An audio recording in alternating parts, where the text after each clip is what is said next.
El risc del circ s'ha transformat aquesta nit en dissidència, en oposició, en denúncia i en protesta.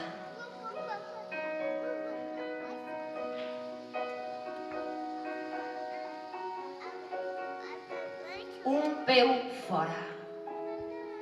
Un peu fora del camí, només per dir la paraula inadequada.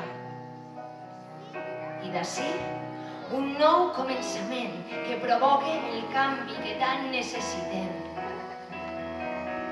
Però de moment resistim, com a joglars, com a rojos i roges, com a titiriteros.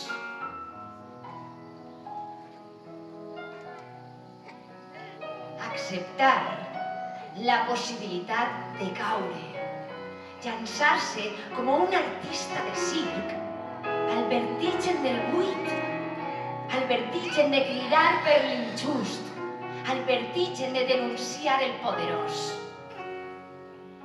al vertigen de llevar-se les mordasses i tornar a lluitar sense por.